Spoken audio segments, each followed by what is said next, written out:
Halo guys, balik lagi sama gue Andrew Simo dari Wear.id atau Wear Indonesia. Di produk battle kali ini, gue akan membandingkan fitness tracker dari Fitbit, yaitu Fitbit Charge 4 dengan Fitbit Charge 5 yang baru aja keluar. Apakah kalau misalnya lu udah punya Fitbit Charge 4, worth it untuk upgrade ke Fitbit Charge 5? Dan kalau misalnya memang lu lagi cari fitness tracker, apakah fitur-fitur di Fitbit Charge 5 ini worth it banget untuk lu beli? Let's find out!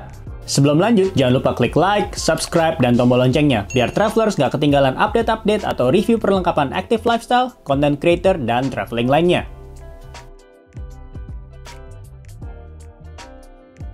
Oke, langsung gue komenin terkait first impression gue terhadap desain si Fitbit Charge 5 jika dibandingkan dengan pendahulunya yaitu Fitbit Charge 4. Nah, lu bisa lihat di sini secara desain si Fitbit Charge 5 itu menurut gue sih lebih elegan ya. Kenapa? Karena di bagian ujung-ujungnya dia itu bentuknya udah nggak mengkotak lagi kayak si Fitbit Charge 4. Lu bisa lihat di sini kalau Fitbit Charge 4 itu edge-nya, ujung-ujungnya tuh kayak lancip-lancip. Sedangkan kalau misalnya si Fitbit Charge 5 ini lebih kayak rounded gitu. Jadi kalau menurut gue sih secara tampilan lebih oke ya si Fitbit Charge 5 gitu. Walaupun Fitbit Charge 4 itu yang nggak jelek-jelek amat, karena menurut pendapat gue ada lagi yang lebih kotak. Kalau nggak salah itu gue pernah coba namanya Fitbit Ionic gitu. Itu jauh lebih kotak-kotak, lu bisa lihat di video gue yang udah lama banget itu. Nah, setelah gue komenin unitnya sendiri, gue mau komenin terkait strapnya nih. Nah, strapnya ini agak beda, dimana kalau misalnya di Fitbit Charge 4, Fitbit Charge 4 itu punya yang namanya hard buckle. Jadi ya sebenarnya hard buckle-nya ini juga nggak bikin pergelangan tangan lu lebih sakit atau gimana. Tapi kalau misalnya dibandingkan dengan si Fitbit Charge 5 yang udah nggak pakai hard buckle, menurut pendapat gue sih itu lebih nyaman ya. Nah, terus dari bahan material atau material strapnya juga, kalau misalnya si Fitbit Charge 4 lu bisa lihat ini, semoga lu bisa bayangin ya secara visual ini lebih kaku jika dibandingkan dengan si Fitbit Charge 5 yang lebih elastis gitu. Jadi secara overall menurut gua desainnya itu ibaratnya mobil, nih facelift dari si Fitbit Charge 4 ke Fitbit Charge 5 ini kayak working banget sih secara desain. Gue lebih suka yang terbaru yaitu si Fitbit Charge 5. Gimana menurut lu? Tulis di kolom komentar ya. Oke, sekarang gue mau komenin terkait pengontrolnya atau buttonnya. Nah, kalau misalnya di Fitbit Charge 4, pengontrolannya itu masih menggunakan kayak semacam tombol, walaupun dia nggak menonjol ya. Itu dia menggunakan sistem haptic touch. Haptic touch itu intinya kalau misalnya kayak misalnya smartphone, lu tahu kan ya, getaran antara dering telepon atau enggak getaran notifikasi dari message atau WhatsApp. Nah, intinya seperti itu. Jadi kayak di Fitbit Charge 4 itu kayak ada getar-getar untuk setiap kayak komen lu lah gitu. Jadi kayak misalnya kayak mau berhentiin lari misalnya, itu bakal kayak lu tahan bagian kiri dari si Fitbit Charge 4 dan so on and so on. Nah, kalau misalnya si Fitbit Charge 5 itu dia udah nggak ada lagi di kiri kanannya itu, jadi bener-bener pakai ya touchscreen aja, udah nggak menggunakan si haptic touch lagi dan button yang tidak nampak kayak si Fitbit Charge 4 gitu. Nah, gue pribadi sih sebenarnya kadang kalau misalnya lagi lari, tangan gue basah, gue cukup nyaman sih dengan si Fitbit Charge 4 karena kayak tinggal ditahan kiri kanannya itu yang berperan sebagai button, itu lo bisa melakukan kayak ya komen-komen lah, intinya seperti itu. Kalau misalnya Fitbit Charge 5 kadang tangan gue tuh basah karena keringat gue agak berlebih kalau misalnya olahraga itu, jadi kayak kadang suka kayak kepleset gitu. Tapi si Fitbit Charge 4 itu juga ada downside-nya, tapi gue sih nggak pernah menemukan ya. Tapi ada beberapa temen gue yang menggunakan Fitbit yang masih menggunakan kayak button yang nggak kelihatannya itu mereka tuh komen kalau misalnya ada olahraga yang merequire wrist lu untuk kayak dibengkokkan, itu sering kepencet gitu. Jadi kayak secara nggak sengaja suka kepencet gitu. Mungkin bayangannya kalau misalnya lu suka weightlifting gitu, weightlifting kan mungkin merequire lu tangan lu seperti ini. Nah, kadang ada beberapa tangan orang atau nggak pergelangan tangan orang kan mungkin beda-beda ya. Nah, itu suka jadi kepencet secara nggak sengaja gitu. Tapi again itu berdasarkan preferensi. Kalau preferensi gue sih sebenarnya di tengah-tengah lah, keduanya gue nggak ada masalah. Jadi tinggal lu coba aja bayangin kalau misalnya lu olahraga tuh kayak olahraganya seringnya apa sih. Kalau misalnya lari, lu punya kesulitan nggak nih kalau cuma touchscreen talk, atau nggak kalau misalnya lu lagi kayak weightlifting, nah itu lu cek juga wrist lu itu kayak suka kayak bengkoknya tuh kayak bener-bener bengkok banget nggak, sampai akhirnya bisa ada kendala di mana lu kayak kepencet gitu button di Fitbit Charge 4 gitu. Kalau gue sih so far nggak punya masalah ya gitu. Dan sekarang gue mau komenin terkait screen dari si Fitbit Charge. Nah, kalau Fitbit Charge 4 itu dia masih grayscale alias hitam putih. Nah, kalau misalnya si Fitbit Charge 5 udah menggunakan screen AMOLED, jadi penuh warna. Lu bisa lihat langsung di sini. Beda jauh ya. Dimana kalau misalnya yang si Fitbit Charge 5 ini udah jauh lebih colorful, dan si Fitbit Charge 4 ini kayak ya udah kayak hitam putih. Nah, tapi sebenarnya sih kalau menurut research gue dan pengalaman gue juga, si Fitbit Charge 5 tentunya dengan warna yang AMOLED seperti ini akan jauh lebih mudah dilihat saat lu misalnya lari di bawah paparan sinar matahari, misalnya kayak siang-siang terik-terik gitu, atau enggak lagi banyak matahari gitu. Ini jauh lebih gampang untuk dilihat di Fitbit Charge 5 gitu, data-datanya, dibandingkan si Fitbit Charge 4 yang semi-semi kayak ya lu mesti ada agak mincingin mata gitulah kalau misalnya lu liatnya bener-bener di bawah sinar matahari gitu. Tapi jujur gua nggak terlalu banyak ada masalah sih, tinggal lu cover aja kan sama pakai tangan. Tapi again kalau misalnya lu suka ngerasa ribet, susah ngelihat data di fitness tracker lu sendiri, saran gue mendingan pilih si Fitbit Charge 5. Dan alasan kedua, si Fitbit Charge 5 ini memiliki always on display yang bisa lu aktifkan itu untuk kayak misalnya ya si jam ini untuk selalu nyala. Nah, tapi dia juga bisa settingnya itu per olahraga. Nah, contohnya yang gue maksud nih, misalnya pas lari kan susah ya kalau misalnya lu mau ngelirik data aja, lu mesti kayak tap-tap buat ngelihat datanya. Lu tinggal nyalain aja nih seperti ini. Tinggal ke bawah, terus ada always on display. Jadi lu bisa atur si always on display itu untuk kayak seharian penuh atau hanya per olahraga, biar lu bisa mengirit baterai. Oke, sekarang gue mau komenin terkait interface-nya dari si Fitbit Charge 4 dan Fitbit Charge 5 yang menurut pendapat gue hampir nggak ada bedanya ya, cuman kayak minor lah. Paling kayak cara berselancarnya agak sedikit beda aja, karena ada beberapa komen kalau si Fitbit Charge 4 yang seperti tadi gue bilang di segmen button, yaitu ya dia menggunakan haptic touch gitu.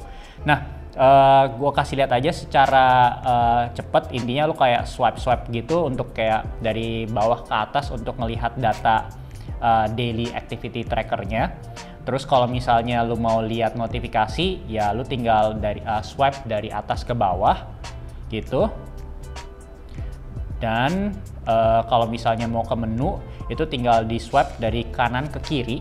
Nah, di sini bedanya nih, kalau misalnya si Fitbit Charge 5 gue lebih suka, karena kalau misalnya di Fitbit Charge 5 ini untuk mendisplay datanya itu dia tuh langsung satu layar, sedangkan kalau lu bisa lihat di sini si Fitbit Charge 4 itu dalam satu layar itu ada dua menu gitu. Jadi kayak lebih gamblang aja sih, no big deal, tapi ya sedikit ada perbedaan di situ kalau menurut pendapat gua. Nah, gimana menurut pendapat lu? Apakah kayak lu lebih nyaman di Fitbit Charge 5 secara interface-nya, atau si Fitbit Charge 4 sebenarnya juga udah oke buat lu? Tulis di kolom komentar ya.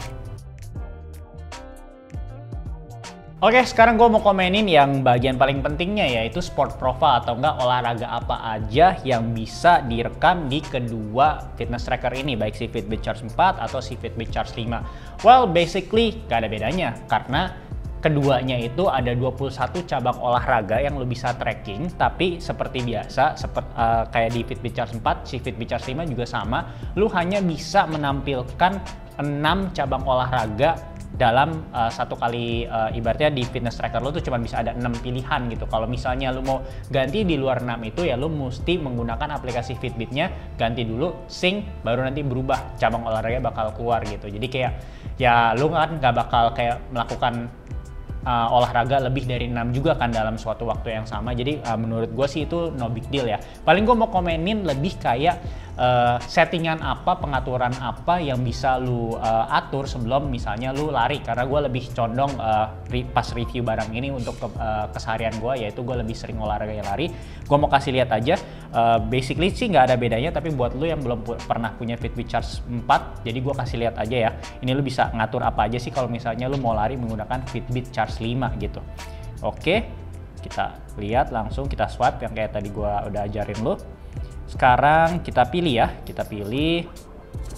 Terus ya, basically again sesuai dengan review-review video gua yang sebelumnya terkait kayak entah itu smartwatch-nya Fitbit atau nggak fitness tracker-nya Fitbit. Ya straightforward aja lah kalau misalnya si Fitbit tuh kayak nggak terlalu banyak kayak settingan yang spesifik untuk suatu olahraga gitu. Jadi sebenarnya kalau antar olahraga juga lu nggak akan menemukan perbedaan settingan yang gimana-gimana amat gitu. Contohnya misal kalau lari, lu bisa set a goal-nya bisa paling beda kalau Fitbit itu kan ada active zone minutes, intinya kayak lu itu perhitungan Fitbit terkait kayak dalam menit tertentu lu seberapa intens nih olahraganya. Kalau misalnya olahraganya semenit tapi intens banget, mungkin skor active zone minutes-nya itu bisa lebih tinggi, melebihi semenit gitu. Seperti itulah bayangannya. Terus lu bisa juga target standar lah ya, lu bisa targetin target distance. Terus ada waktu dan kalori gitu. Lu bisa set a goal, terus ada settingannya juga, yaitu ada notifikasi GPS-nya. Lu bisa pilih mau di on atau off, tapi tentunya kalau misal lari kan perlu dinyalain. Terus run detect bisa on off, auto pause itu berdasarkan preferensi lu aja, dan always on display seperti yang tadi gua ngomongin di bagian segmen screen. Jadi enaknya ya lu kalau misal lari tuh nggak usah kayak kadang kan kalau misalnya pakai kinetik gitu kayak gerakan gitu kadang lu mesti gini-gini kan pas lu lagi lari. Nah ini mendingan kalau pendapat gue sih kalau nanti lu pakai Fitbit Charge 5 always on display-nya dinyalain terus aja. Well basically secara setting sih ya nggak ada improvement yang gimana-gimana amat ya dari Fitbit Charge 4 ke si Fitbit Charge 5 gitu. Nah bagaimana dengan kayak kalau misalnya hasilnya, nah gue kasih lihat ya. Oke, langsung gue tampilin hasil lari gue. Kalau misalnya dilihat dari aplikasi Fitbit, kenapa gue kasih lihatnya di aplikasi Fitbit? Pertama, karena kalau misalnya di fitness trackernya si Fitbit atau si Fitbit Charge itu dia nggak ada log atau nggak history dari workout lo, karena gue melakukan larinya itu kayak beberapa hari yang lalu.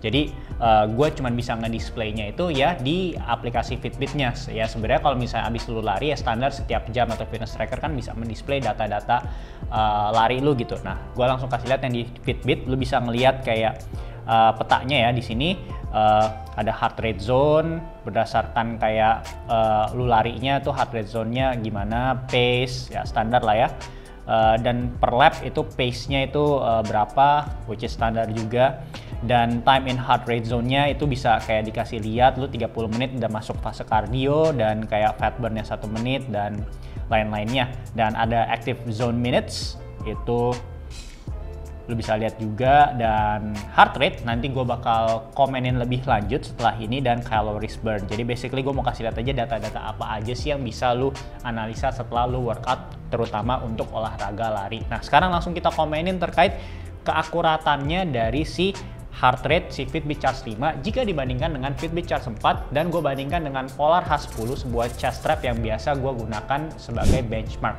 Oke, langsung aja kita lihat perbedaan perhitungan heart rate-nya antara si Charge 4 dan Charge 5, dan gue jadikan si Polar 10 sebagai benchmark nih.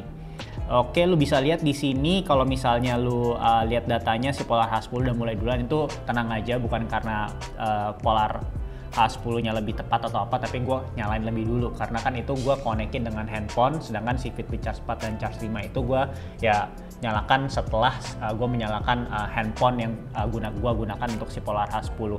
Oke, dari awal langsung si Charge 5 ini kayak ngegas gitu, secara RPM-nya jauh banget, tinggi banget, yaitu 150 BPM. Sedangkan si Polar H10-nya itu yang kita jadikan benchmark itu 131 gitu. Yang menurut pendapat gue sih emang paling logis udah pasti si Polar H10, karena pas lu lari nggak mungkin kan langsung kayak 150 BPM gitu detak jantung lu. Along the way si Charge 5 tetap yang jadi paling tinggi. Nah terus si Polar H10-nya yang kita jadikan benchmark itu kayak makin naik seiring dengan pace yang gue naikkan gitu pada saat gue lari. Dan lu bisa lihat di sini terus ada perbedaan di saat pace gue naik, malahan si baik Charge 4 dan Charge 5 itu berada di Polar H10 cukup jauh ya, terlebih lagi si Fitbit Charge 5 itu di 136 di saat si Polar H10-nya itu 160 gitu. Dan ya gapnya ini jauh banget kalau misalnya antara si Polar H10 dan si Charge 5, dimana pada saat si Polar H10 165, si Charge 5 138 bpm gitu. Tapi setelah itu akhirnya mulai kayak mepet-mepet nih, dimana di saat si Polaris 10 164 bpm itu si Charge 4 dan Charge 5 itu kayak mulai menyeimbangi gitu, jadi kayak mulai kayak dempet. Dan ada lagi dimana kalau misalnya gue ada berhenti sedikit kayaknya ya, ini bakal ada perbedaan yang cukup signifikan, dimana si Polaris 10 156 bpm dan si Charge 5 nya 149 bpm gitu. Tapi overall kalau misalnya lagi kayak larinya steady aja, itu si Fitbit Charge 4 dan Charge 5 kayaknya cukup bisa mengimbangi keakuratan si Polar H10 ya. Tapi kalau misalnya ada kayak berhenti sedikit pada saat lu lari dan lu mulai lari lagi, nah disitulah akan ada kayak gap yang cukup jauh. Contohnya nih, ada gap yang cukup jauh lagi di mana si Fitbit Charge 5 itu heart rate 163, sedangkan si Polar H10 itu 136. Nah, bayangan gue pada saat lari, kadang kan gue memang ngetesnya suka kayak berhenti terus kayak mulai lari lagi. Nah, si Charge 5 ini kayak punya gue nggak ngerti kenapa datanya kalau misalnya dari berhenti lari terus lari lagi tuh kayak bakal ada kayak lonjakan heart rate yang terlampau tinggi ya gitu. Karena kan idealnya kalau misalnya kalau udah 163, kalau berdasarkan pengalaman gue sih itu gue udah pace-nya tuh cepet banget. Sedangkan pas gue lari 5 km ini kayak larinya sih gue agak nyantai ya, lebih cenderung kayak ke easy run gitu. Oke, dan well overall kalau boleh gue bilang ya intinya itu sih, si Fitbit Charge 5 itu punya kelemahan kalau misalnya gue berhenti terus lari lagi kayak datanya kurang akurat kalau menurut gue. Dan bahkan gue di kesempatan kali ini gue boleh bilang sih kayaknya si Fitbit Charge 4 ini lebih mendekati dari si Polar H10 ya gitu. Jadi kayak setelah gue kasih lihat si grafiknya ini, semoga lu bisa mendapatkan insights. Jadi kalau ada pertanyaan lebih lanjut tulis di kolom komentar aja ya. Oke, sekarang gue mau ngomongin terkait workout program atau enggak training program yang lu bisa lakukan kalau misalnya lu punya si Fitbit Charge 4 atau si Fitbit Charge 5. Basically sama aja, nggak ada bedanya. Jadi gue akan komentarin secara garis besarnya. Si Fitbit ini menurut pendapat gue, kalau misalnya lu mencari program-program yang punya sensasi kayak lu dituntun sebuah coach dan itu akan mempermudah target lu yang jangka panjang, misal lu pengen maraton tahun depan atau enggak lu pengen kayak sepedaannya lebih lagi dengan program-program yang lebih heavy. Nah, menurut pendapat gue sih lu nggak akan mendapatkan sensasi seperti itu di Fitbit, karena di Fitbit even untuk guided programnya, dan by the way untuk program-program ini banyak yang lu harus keluarkan kocek lebih lagi karena lu harus subscribe Fitbit Premium.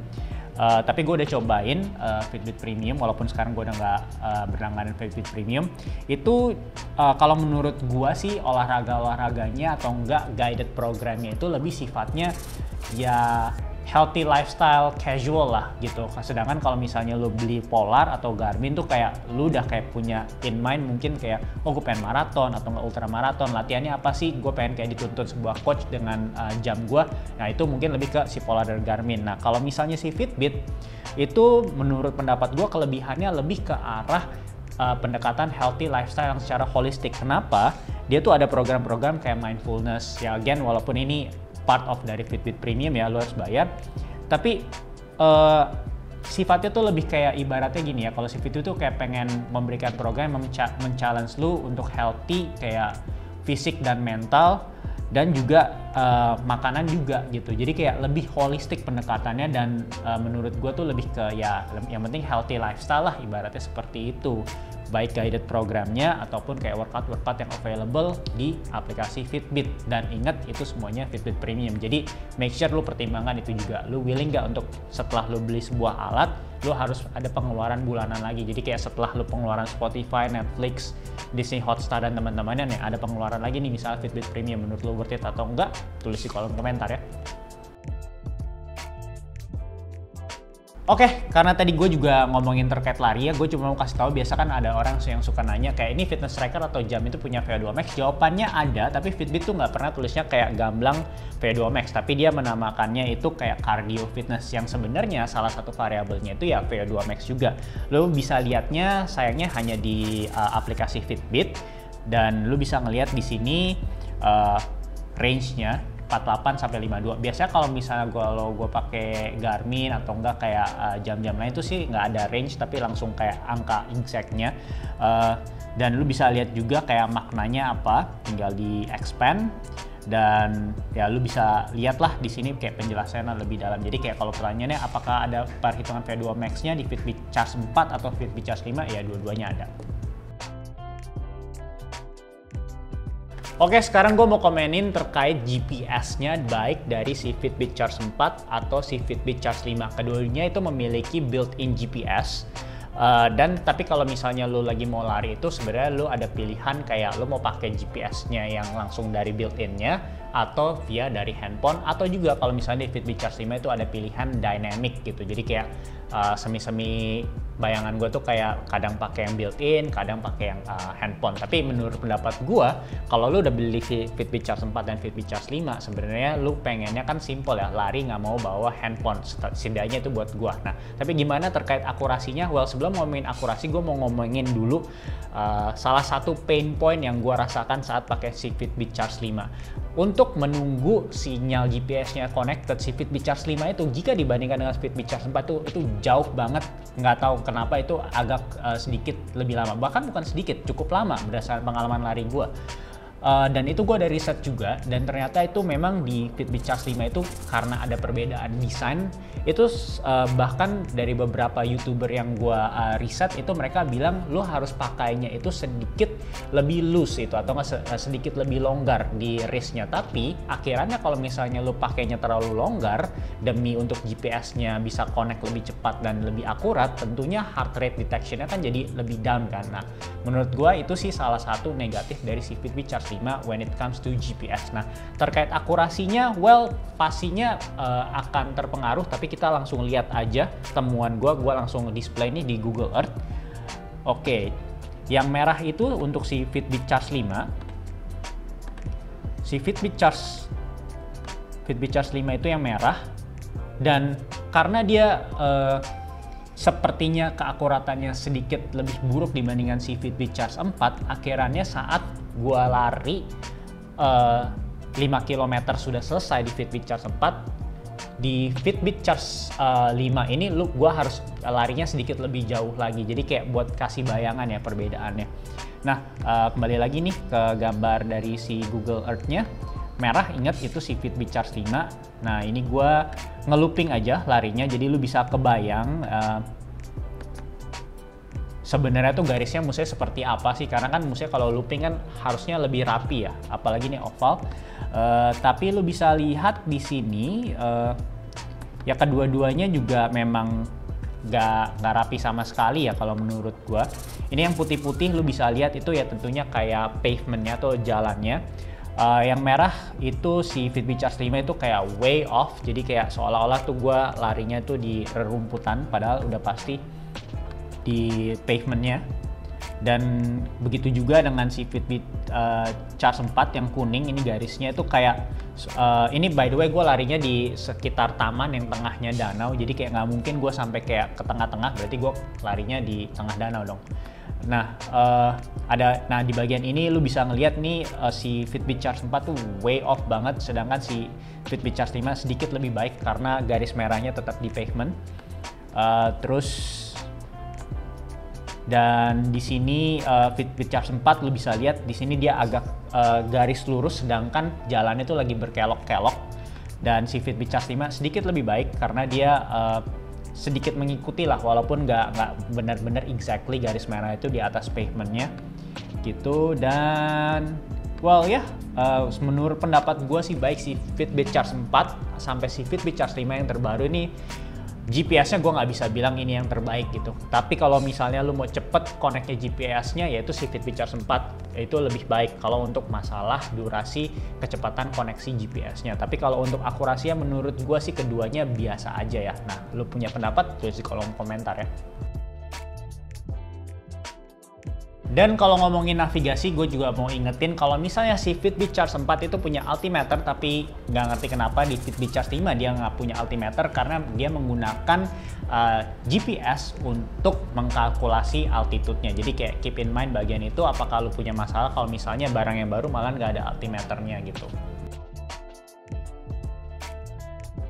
Oke, sekarang gue mau share terkait data-data yang lebih sifatnya kayak daily activity tracker gitu, yang lu bisa lihat langsung di jamnya atau nggak di fitness trackernya, yaitu tinggal lu lihat di sini ada steps standar lah ya, terus kayak misalnya jarak berapa kilometer, entah lu jalan atau nggak lu lari pada saat hari ini. Terus ada active minute zone-nya. Active minute zone, again kalau yang belum tahu, intinya active minute zone itu setiap lu melakukan kegiatan atau enggak kegiatan olahraga, kalau misalnya itu cukup intens, dia akan kayak masuk ke dalam salah satu perhitungan si active minute zones. Seperti itulah simpelnya. Nah, terus ada kayak kalori, ini lumayan karena pagi-pagi gue udah workout. Terus ada di sini ada namanya hourly activity. Intinya setiap jam itu dia merequire lu untuk melakukan 250 langkah. Nah, kalau misalnya sejam udah lewat lu tanpa ada 250 kali steps, nah itu dia bakal kayak memberikan notifikasi, gerak dong lu, berdiri gitu, semacam itu. Nah, terus kita lanjut, ini heart rate-nya, ini live heart rate-nya. Terus ini sleep bisa lu lihat, dan sleep score-nya juga lu bisa lihat. Tapi berdasarkan pengalaman gua, kalau misalnya data sleep itu saat lu bangun tuh nggak langsung kayak immediately muncul, dan itu gua merasakan semenjak Fitbit Charge 4 dan Fitbit Charge 5 juga sama aja. Dan setelah nanti gua bakal ngomongin terkait lebih detail lagi terkait sleep yang lu bisa lu lihat kalau misalnya di aplikasi Fitbit ya. Terus ada SPO2, karena baik Fitbit Charge 4 dan Fitbit Charge 5 memiliki SPO2. Dan sayangnya SPO2-nya itu kalau di Fitbit sampai ke Fitbit Charge 5 pun itu nggak spot on. Maksudnya spot on misalnya di saat lu pengen cek saat ini juga nih, itu nggak bisa karena dia SPO2-nya hanya saat sleep, yaitu sleepnya juga saat tidur malam ya, bukan tidur siang dan macam-macamnya gitu. Ini ada, kalau buat yang wanita ada menstrual health, jadi kayak ada cycle-nya lu bisa ini. Terus kayak exercise, kayak dalam seminggu itu lu kayak udah berapa kali. Oke, seperti yang tadi gue bilang, gue bakal kasih lihat lu kalau misalnya data sleep tracking yang lebih lengkapnya, which is itu di aplikasi Fitbit.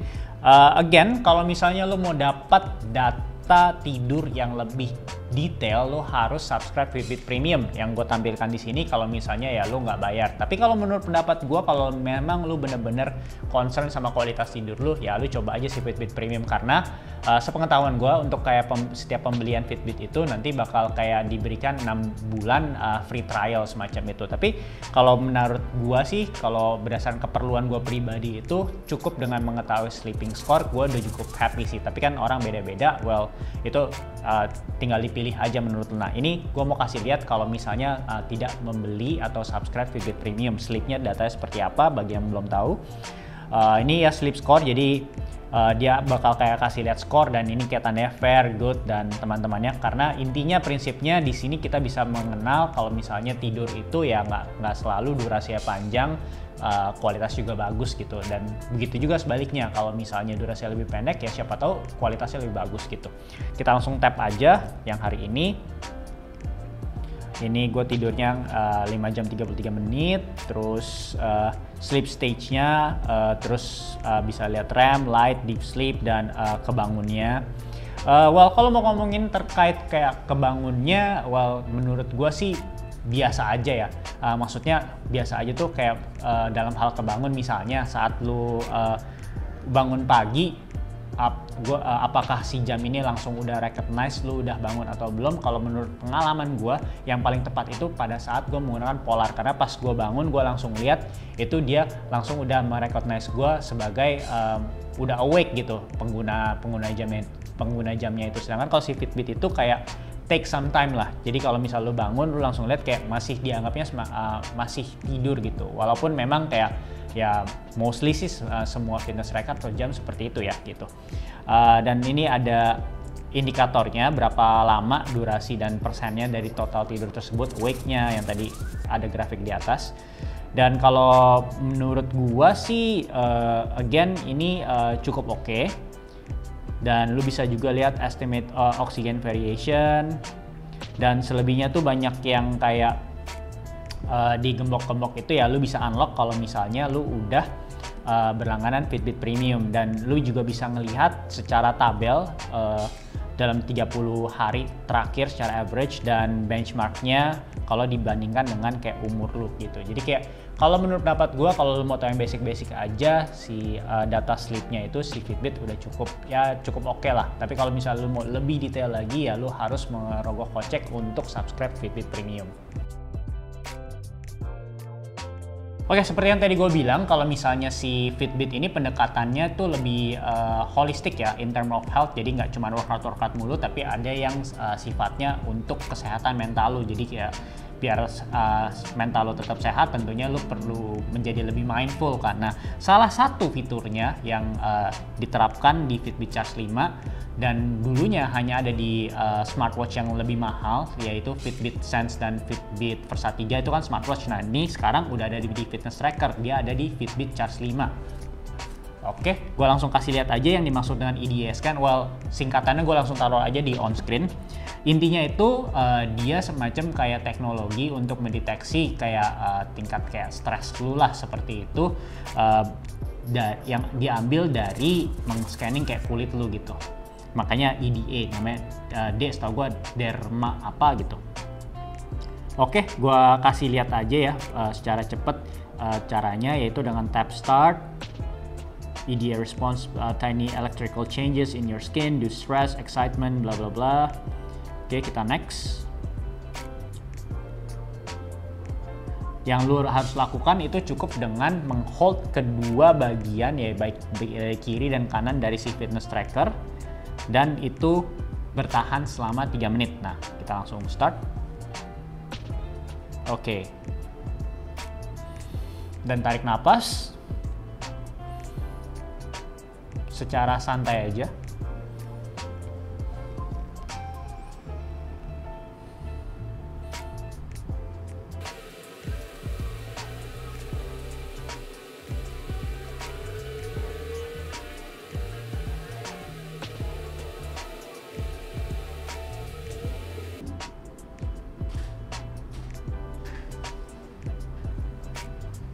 Oke, setelah 3 menit itu dia bakal nanya kayak how do you feel, reflect on your mood after each session. Gue ngerasa very calm. Gue tinggal masukin dan lu bisa langsung dapat EDA response-nya itu 28 total responses. Your response were on an upward trend, dan dikasih lihat juga kayak data heart rate-nya saat lu memulai, pas mulai 3 menit itu dan di akhir 3 menit itu kayak BPM-nya jadi kayak berapa, dan dikasih lihat juga kayak udah berapa kali nih lu melakukan exercise si mindfulness ini, karena direkomendasi setidaknya kayak dalam seminggu 1-5 kali gitu. Dan ada hot tip-nya juga, for more impact, try another session after a breathing exercise. Dan menurut gue ini ya oke lah ya, walaupun cukup lama menurut gue sih 3 menit, tapi menurut pendapat gue sih memang dalam suatu hari ya lu perlu kayak take a deep breath and kayak ya chill aja gitu. Jadi kalau menurut lu ini kayak suatu fitur yang nggak gimmicky tapi cukup esensial di keseharian lu, boleh lah lu coba, atau enggak lu boleh tulis di kolom komentar apakah ini kayak esensial banget atau enggak. Oke, sekarang gue mau membandingkan SPO2 dari si Fitbit Charge 4 dan Fitbit Charge 5 setelah gue pakai untuk tidur ya. Berdasarkan pengalaman gue sih hampir tidak ada perbedaan ya secara data antara si Fitbit Charge 5 dan si Fitbit Charge 4, dimana kalau lu bisa lihat di sini untuk si Fitbit Charge 5 96%. Intinya kalau yang belum tahu, SPO2 itu pokoknya kalau persentasenya semakin tinggi itu semakin baik. Itu intinya kadar oksigen dalam darah. Dan di Fitbit Charge 4 lu bisa lihat juga di sini itu juga 96%. Tadinya tuh gue mau bandingin langsung dengan alat SpO2 atau pulse oximeter langsung, tapi karena dia keduanya tidak bisa spot on atau enggak di tes saat itu juga dan pengen keluar hasilnya, ya akhirnya gue nggak coba karena again jangan lupa SpO2 di sini hanya akan muncul setelah lu bangun dari tidur dan itu tidur malam, bukan tidur siang tuh nggak bisa. Dan yang baru juga yang bakal muncul di Fitbit Charge 5. Kenapa gue bilang bakal muncul? Karena sampai saat ini apapun yang namanya ECG itu baik di Fitbit Sense, di Fitbit Versa 3 yang gue udah berbulan-bulan lalu gue ada review, itu belum muncul untuk pasar Fitbit yang terregistrasi di Indonesia gitu. Jadi keep in mind aja kalau misalnya Fitbit Charge 5 ini bakal punya fitur yang dimiliki oleh smartwatch yang levelnya kayak si Sense dan Versa 3, which is harganya juga lebih mahal dan sekarang itu muncul di fitness tracker. Tapi gua nggak tahu kapan akan munculnya, si Fitbit cuma bilang soon. Jadi apa itu ECG? Intinya itu merupakan salah satu metode atau enggak teknologi di mana dia akan mendeteksi kayak aktivitas detak jantung lu secara elektrikal dan dia bisa kayak mendeteksi. Well, again, ini bukan alat kesehatan, tapi ini hanya alat bantu. Jadi kalau misalnya ada apa-apa, tetap harus meminta masukan dari tenaga medis profesional. Jadi intinya tapi si alat ini tuh bisa sedikit memberikan gambaran terkait kayak kalau ada aktivitas yang kurang baik terhadap jantung kita secara elektrikal gitulah intinya. Jadi kalau misalnya kayak ada kayak mendadak perubahan pada detak jantung kita dan itu bisa di-sense sama si ECG ini, nah itu lu bisa gunakanlah fiturnya seperti itu. Nah, sedangkan yang satu lagi yaitu ada di Fitbit Charge 5 itu Daily Readiness Score gitu. Jujur gue tidak subscribe di Fitbit Premium, tapi berdasarkan research gue itu juga masih sifatnya soon. Jadi gue juga belum tahu apakah akan udah keluar kalau misalnya subscribe yang Fitbit Premium atau enggak. Tapi basically penjelasan dari Fitbit Daily Readiness Score itu kalau gue boleh tarik kesimpulan itu sama kayak body battery. Jadi kalau body battery itu kan ada di Garmin, intinya kan scoring kayak untuk memberikan masukan ke lu kayak ini sebenarnya hari ini gue ada cukup fit nggak ya untuk kayak misalnya mau workout. Nah sama si Daily Readiness Score itu variabel yang diperhitungkan yaitu kayak kualitas tidur lu, terus kayak aktivitas lu dan kayak heart rate lu. Nah, ketiga itu akan dibaurkan menjadi yang namanya Daily Readiness Score. Jadi lu bisa tahu apakah lu udah kayak cukup fit kalau misalnya lu mau ngegeber hari ini workoutnya atau enggak, ternyata lu sebenarnya kayak kurang ready nih untuk kayak workout yang intensitasnya tinggi gitu.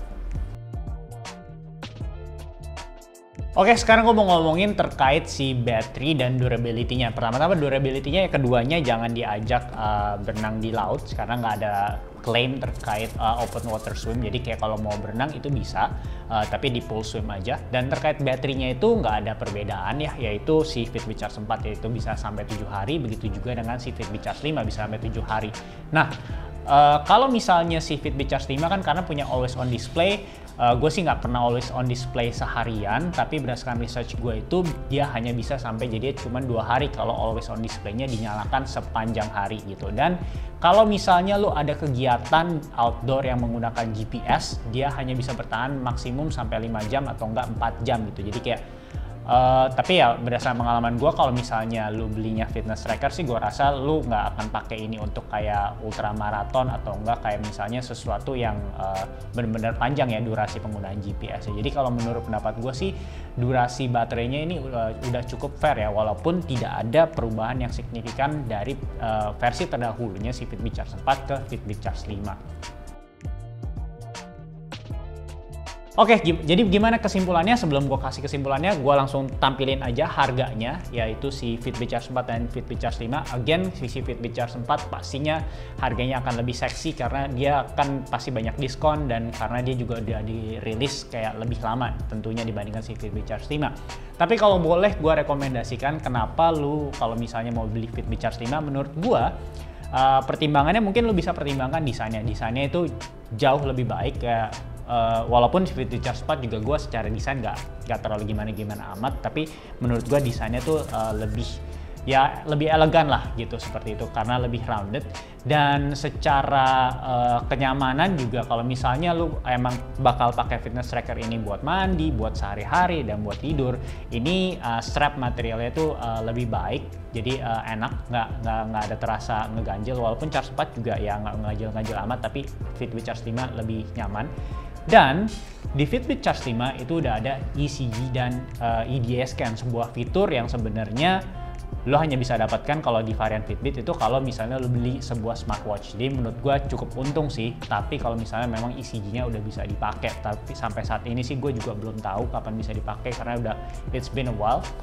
Dan yang menurut gue menarik lagi adanya si Daily Readiness Score, yaitu menurut gue tuh cukup penting karena kalau misalnya lu apalagi mau rutin berolahraga, lu pengen kayak penaker lah ibaratnya, kayak seberapa intens olahraganya, menurut gue sih Daily Readiness Score itu cukup esensial ya, walaupun memang again itu semuanya bisa lu dapatkan kalau lu berlangganan si Fitbit Premium gitu. Jadi berdasarkan pendapat gue sih, lu bisa pertimbangkan hal-hal di atas, dan kalau lu setuju dengan gue, mungkin lu bisa pilih si Fitbit Charge 5 over si Fitbit Charge 4. Nah, oke, sekarang karena si Fitbit Charge 4 juga saat video ini dibuat lu juga masih bisa beli. Kalau menurut gue, kalau misalnya lu mau pilih si Fitbit Charge 4 over si Fitbit Charge 5, well, si Fitbit Charge 4, again, menurut pendapat gue, koneksi GPS-nya itu lebih cepat dibanding si Fitbit Charge 5. Nah, itu salah satu pertimbangannya kenapa kalau misalnya lo mau pilih si Fitbit Charge 4. Dan kalau misalnya si Fitbit Charge 4, lucunya dia memiliki kontrol Spotify. Walaupun memang nggak bisa nge-save offline songs-nya Spotify di jam, tapi setidaknya dia bisa ngontrol gitu. Kalau misalnya musik itu penting dan lo mau bawa handphone, ya mungkin itu bisa jadi kelebihan kenapa lo pilih si Fitbit Charge 4 gitu. Dan apalagi ya, well sebenarnya nggak ada yang terlalu beda kalau misalnya lo tidak mempertimbangkan si EDA dan ECG gitu, dan lo bisa dapatkan dengan harga yang lebih ekonomis. Tapi kalau misalnya gue mau kasih tahu juga, si Fitbit Charge 4 punya charging mechanism yang masih lebih lama, nggak seperti si Fitbit Charge 5 yang fully magnetic. Berdasarkan pengalaman gua, si Fitbit Charge 4 ini kalau di charge, kalau misalnya kurang pas tuh kayak capitannya itu akan nggak ke charge. Jadi gue sering banget dimana kayak gue charge-nya saat mau tidur dan pagi-pagi gue pikir udah full, ternyata karena kurang pas nggak ke charge gitu. Ya itu masalah minor, yang penting lo agak teliti aja sih, tapi bisa lo pertimbangkan juga gitu. Jadi mana yang menurut lo lebih oke nih, si Fitbit Charge 5 atau si Fitbit Charge 4 gitu. Jadi tulis di kolom komentar ya. Jadi gue pengen tahu pertimbangan lu saat lu pengen pilih di antara dua Fitbit Charge ini gitu. Oke, thank you atas perhatiannya. Seperti biasa, kalau misalnya mau support bisa dengan like, subscribe, dan tulis kolom komentar, atau enggak juga bisa nanya kita di Instagram di @wearindonesiaofficial. Kita dan tim dengan senang bakal bantu lu semua untuk kayak kasih masukan atau komentar terkait pertanyaan-pertanyaan gadget-gadget yang kita review. Dan kalau misalnya juga pengen support kita lebih lanjut lagi dan belum tahu kalau Wia.id atau Wear Indonesia ada perusahaan e-commerce, lu bisa support kita dengan beli produk-produk yang gue review, dan yang dimana link produknya itu ada di description box dari setiap video yang ada di channel Wia Official. Thank you and until next time.